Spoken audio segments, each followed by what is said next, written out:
आपल्याबरोबर अमोल कोल्हे आहेत. अमोल कोल्हे जी निवडणूक लढली आहात, जिंकले आहात आणि इथे तुम्ही कार्यकर्त्यांबरोबर कार्यकर्त्यांचा उत्साह सुद्धा आहे की जेणेकरून तुमच्याबरोबर फोटो काढण्यासाठी गर्दी होते.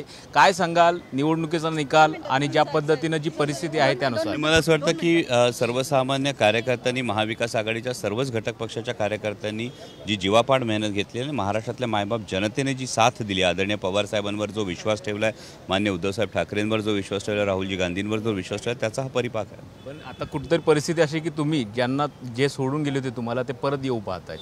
मला असं वाटतं आता विजयाचा आनंद साजरा करणं हे जास्त गरजेचं आहे आणि परिस्थिती बघून कसं असतं की जेव्हा बिकट परिस्थिती असते तेव्हा संघर्ष करणाऱ्याला जास्त महत्त्व असतं.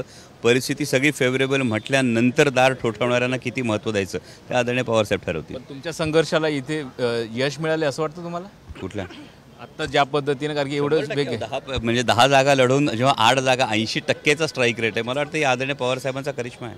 पण हा जो कौल आहे, कारण की केंद्रीय तपास संस्था होत्या, वेगवेगळे चित्र होते, 2 पक्ष फोडले आणि अशा परिस्थितीत हे यश मिळतंय, याचं विश्लेषण कसं कराल? याचं विश्लेषण हेच मी म्हणतो की महाराष्ट्रातल्या स्वाभिमानी जनतेनं हे फोडाफोडीचं राजकारण संपूर्णपणे नाकारलेलं आहे. सर्वसामान्य शेतकऱ्यांचे प्रश्न असतील, युवकांचे प्रश्न असतील, याला प्राधान्य दिलेलं आहे. आदरणीय पवारसाहेबांचा जो विश्वासदर्शक चेहरा आहे की या संघर्षाच्या संपूर्ण वातावरणामध्ये सगळं हातचं गमावलं आहे असं वाटत असताना आदरणीय पवारसाहेबांनी जो संघर्ष उभा केला त्या संघर्षाला महाराष्ट्रातल्या तमाम जनतेनं सलाम केला. एक शेवटचा प्रश्न, जे परत येणार आहेत, काही आमदार संपर्कात असं सांगितलं जाते, तर यांच्या संदर्भात काय भूमिका असू शकते? माझ्या तरी कोणी संपर्कात नाही, त्यामुळे त्यावर मी भाष्य करू शकत नाही आणि पक्ष नेतृत्व त्याविषयी निर्णय घेईल. निश्चितच, म्हणजे कुठेतरी जी परिस्थिती आहे, महाराष्ट्रातल्या जनतेने कौल दिलेला आहे आणि जी सरकारने ज्या पद्धतीनं भूमिका घेतली होती किंवा जे राजकारण केलं जात होतं त्याला कौल दिला, अशा पद्धतीचा विश्वास अमोल कोल्हे यांनी व्यक्त केलेला आहे. कॅमेरामन दीपकसह सुनील काळे, साम मराठी, मुंबई.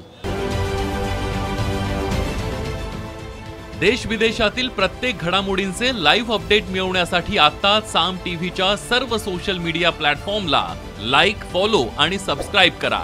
तसंच सर्व नोटिफिकेशनसाठी बेल आयकॉन प्रेस करायला विसरू नका.